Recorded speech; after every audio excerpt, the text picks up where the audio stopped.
అందరికీ నమస్కారం. తెలుగు కథల సమాహారానికి మీ అందరికీ స్వాగతం. ఇప్పుడు మనం వినబోయే సీరియల్ కృష్ణవేణి 3వ భాగం. రచన గౌరవనీయులు రంగనాయకమ్మ గారు. మరి కథలోకి వెళ్దామా? ఆ ఉత్తరం నాలో చాలా ఆలోచనలు రేపింది.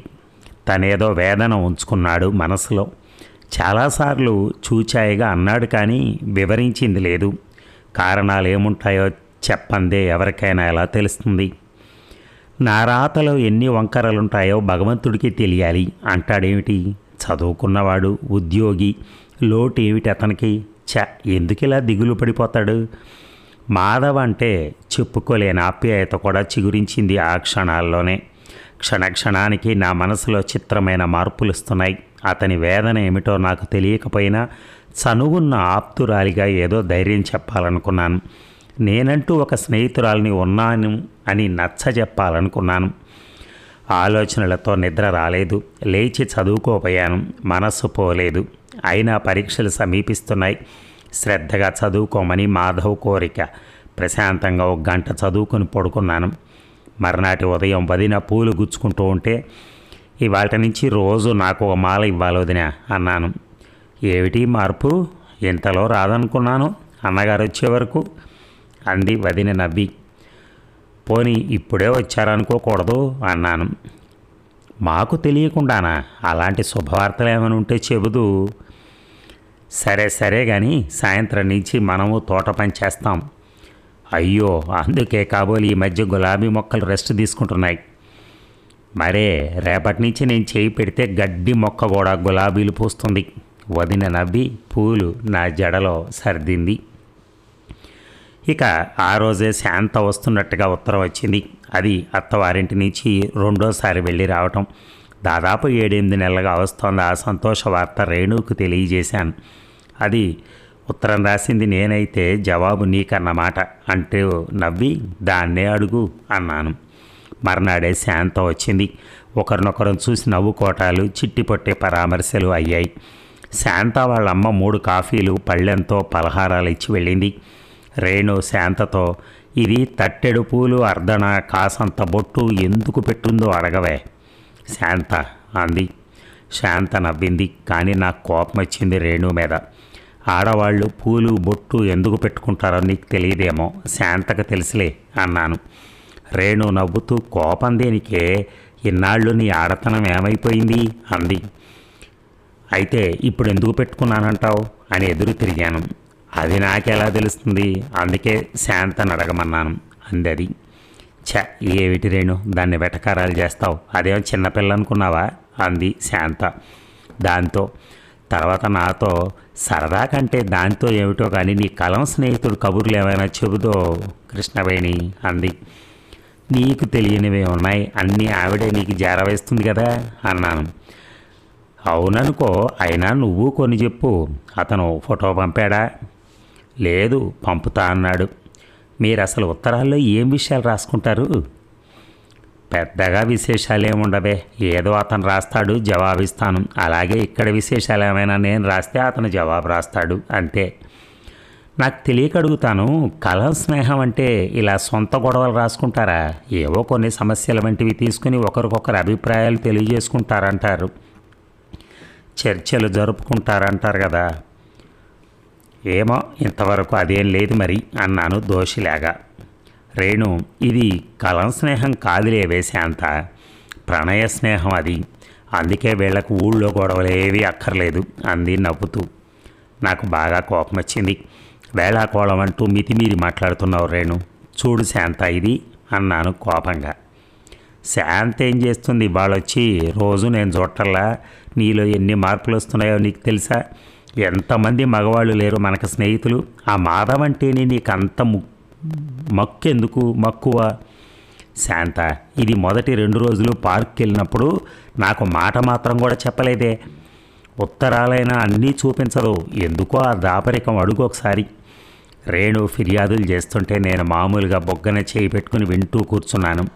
శాంత నవ్వి, దానికి ఇష్టమైనట్టు అది చేసుకుంటుంది, అదేం చిన్నపిల్ల కాదు కదా మనం అడగడానికి, నువ్వు నోరు మూసుకో అంది రేణుతో. దానికి ఇష్టమైనట్టే చేసుకోమను. అయితే దీనికి మన దగ్గర రహస్యం ఏమిటి, చూస్తూ ఉండండి. ఈ వ్యవహారం అందులోకే దిగుతుంది అంది రేణు మళ్ళీ. ఎందులోకి అంది శాంత. ముందు ప్రేమలోకి, తర్వాత పెళ్లిలోకి. ఇంకే కావాల్సింది అదే కదా. కానీ తెలియని వాళ్లతో స్నేహాలు చేసేటప్పుడు వాళ్ళ మంచి చెడ్డలు తెలుసుకోవద్దా శాంత? తర్వాత ఏ పరిస్థితులు ఎదురైనా ఇదే బాధపడాలి కదా. రాయి లాంటి ఇది ఎందుకు ఇలా కరిగిపోవాలి చెప్పు? దానికి జవాబు నీ అనుభవమే చెప్తుంది. నీకు అలాంటి అనుభవం వస్తే. వాళ్ళిద్దరూ నా ప్రసక్తే లేకుండా నాకు మాధవ్కి చిత్రమైన సంబంధం ఏర్పరిచేశారు.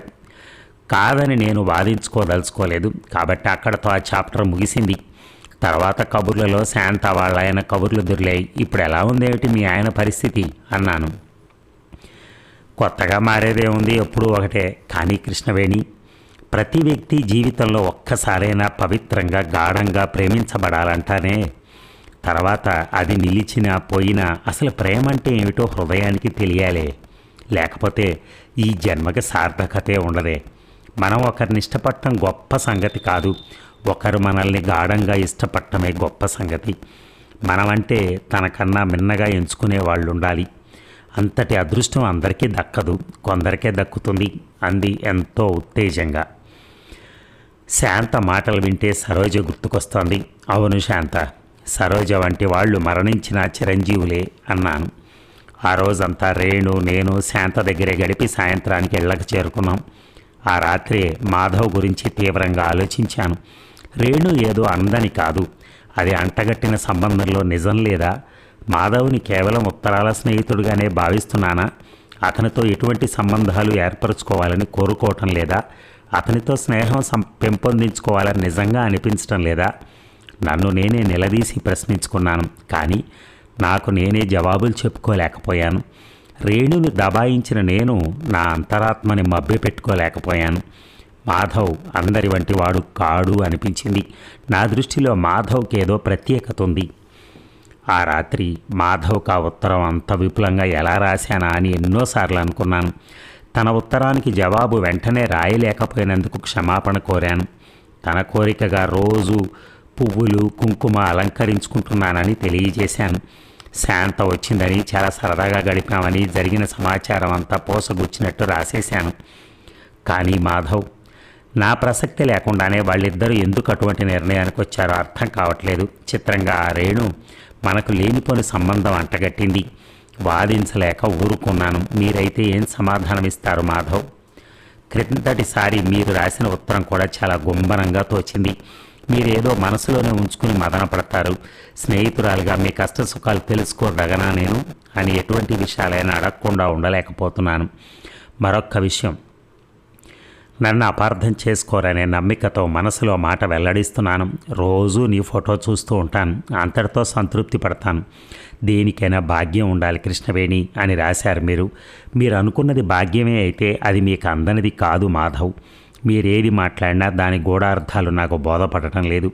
ఈ ఉత్తరంలో మితిమీరి ఏదైనా రాస్తే అంటూ మన్నించమని కోరారు. నాకేమీ మితిమీరినట్టు అనిపించలేదు. అనిపించినా మన్నించగలను అనుకుంటున్నాను. నా దగ్గర జంకు గుంకులతో కాకుండా నా మీద ప్రేమాభిమానాలతో స్నేహం పెరగనివ్వమని కోరుతున్నాను. శాంత అడిగిన విషయం నాకు నిజమే అనిపిస్తోంది. మీరు ఎన్నో విషయాలు చెప్తానని కలం స్నేహం అంటూ దించారు. మీరు మరి ఏమీ చెప్పకుండా ఊరుకున్నారు. మీకు సమస్యలు అనిపించే కొన్ని విషయాలు ఎత్తి చెప్పండి. మా రేణు మీతో వాదిస్తుంది. అది చాలా తెలివైంది. త్వరలో పరీక్షలు ముగిసిపోతే ఈ వేసవి సెలవుల్లో చాలా చక్కటి విషయాలు మీ నుంచి తెలుసుకోవాలి. మీ ప్రాజెక్ట్ కబుర్లు ఏమైనా చెప్పండి ఈసారి అంటూ ముగించాను. అప్పట్లో ఆ ఉత్తరం నాకు అంత ప్రత్యేకత కలదిగా అనిపించనే లేదు. ఆ క్షణాల మహత్యం అటువంటిదై ఉండాలి. వెంటనే జవాబు వస్తుందనుకున్నాను. వారం రోజుల వరకు ఆ సూచనలు ఏవీ లేకపోయేసరికి నేను చాలా చిన్నబోయాను. తొందరపాటు చూపించి తేలికయ్యాను అనుకున్నాను. తర్వాత జవాబు రావటం అయితే వచ్చింది, కానీ అది నా ఉత్తరానికి సంబంధించినట్టే లేదు. నా ఉత్తరం అందినట్టు మాత్రం అది తెలియపరిచింది. నాకు చాలా సిగ్గు చేయటనిపించింది. ఆడపిల్లని మంచికో చెడ్డకో మనసు విప్పి మాట్లాడితే అంత నిర్లక్ష్యమా? తనేదో మదన పడుతున్నట్టు నాకు రాయటం, తీరా నేను సాహసించి ధైర్యం చెప్పబోతే అంటీ అంటున్నట్టుగా తప్పుకోవటం ఏమనుకోవాలి? నాకెంత గౌరవం ఉందనుకోవాలి? నిజంగా ఆ భావన కలిగిన క్షణం నా కళ్ళు నిండుకున్నాయి. అతని నుంచి మరి 2 ఉత్తరాలు వచ్చినా జవాబు రాయకుండా ఊరుకున్నాను. ఇక శాంత మళ్ళీ అత్తగారింటికి వెళ్ళిపోయింది. రేణు నేను శ్రద్ధగా చదివి పరీక్షలు సంతృప్తిగా రాశాం. వదిన పురిటికి పుట్టింటికి వెళ్ళే సన్నాహంలో ఉంది. ఆ రోజు వదిన్ని రైల్లో విడిచి తిరిగి రావడానికి అన్నయ్య కన్నా ఎక్కువ బాధపడ్డాను నేను. సెలవులు ప్రారంభమై ఇంటి దగ్గరే కూర్చుంటే మరి ఏమీ తోచకుండా పోయింది. ఓసారి మాధవ్ నా ఉత్తరాలు రానందుకు చాలా విచారంగా రాసేసరికి అంతా మరిచి నా పట్టుదలకు నేనే నొచ్చుకున్నాను. ఈ మధ్యన ఉత్తరాలు ఆఫ్ చేస్తే పరీక్షల హడావిడేమో అనుకున్నాను. సెలవులిచ్చినా తీరిక చేసుకోకపోతే కారణం ఏమిటో అంతుపట్టడం లేదు కృష్ణవేణి. నీ ఉత్తరాలు చాలా సంతోషంగా ఉంటాయి నాకు. ఎప్పుడు ఆ రాసింది అలా చదవాలనిపిస్తుంది. అసలే కరువు చేస్తున్నావు. ఈ మధ్యన బొత్తిగా తోచటం లేదు. ఇల్లు, ఆఫీసు, ఆ క్లబ్బు తప్ప వేరే లేదు. మొన్న లక్ష్మి వెళ్ళిపోతూ రేడియో తీసుకుపోయింది. సరేనంటే ఇల్లు కూడా పెట్టెలో సర్దుకుంటుంది. ఎంతైనా ఆడపిల్ల అనిపిస్తోంది నాకు. కానీ స్త్రీగా పుట్టి పెరుగుతూ కూడా స్త్రీత్వం మర్చిపోయిన వాళ్ళు ఉంటారు. సరే, లక్ష్మి కూడా వెళ్ళిపోయాక ఇంటికే రాబుద్ధి కావటంలా. నాకు సినిమాలు కూడా చూడబుద్ధి కాదు. నువ్వు కూడా నా మీద కోపగించి పంతం పెట్టావు. ఎంతో దయగా కబుర్లు చెప్తావు. ఇంతలోనే అంత కోపం దేనికి కృష్ణవేణి? సెలవుల్లో తీరిగ్గా ఉత్తరాలు రాస్తానన్నావు. శాంత అడిగిన సంగతి విన్నప్పటి నుంచి కొన్ని విషయాల్లో నీ అభిప్రాయాలు తెలుసుకోవాలనుంది. తీరిగ్గా ఉంటావు కాబట్టి వివరంగా రాస్తూ ఉండు. కలం స్నేహం అనే పేరు పైన మనం కొంత సార్థకం చేయాలి కదా అంటూ ఏమిటేమిటో రాజకీయమైనవి, చారిత్రాత్మకమైనవి, సాంఘికమైనవి 5-6 విషయాలు ఎత్తి రాశావు. వాటికి నా అభిప్రాయాలు తెలియజేయమంటూ ఆలోచించి రాస్తాను. ఈలోగా నేను కొన్ని విషయాలు అడుగుతాను నిన్ను. వర్ణాంతర వివాహాలపై నీ ఉద్దేశం ఏమిటి? బహుభార్యత్వం అంటే నువ్వు అసహించుకుంటావా? నీ దృష్టిలో వ్యభిచార నిర్మూలన సమంజసమేనా? భార్యాభర్తల మధ్య ఉండాల్సిన బంధాలు ఎటువంటివి? అవి అతని ఉత్తరంలో ప్రశ్నలు. ఇదేమిటి, వీటికి కొత్తగా చెప్పేదేముంది?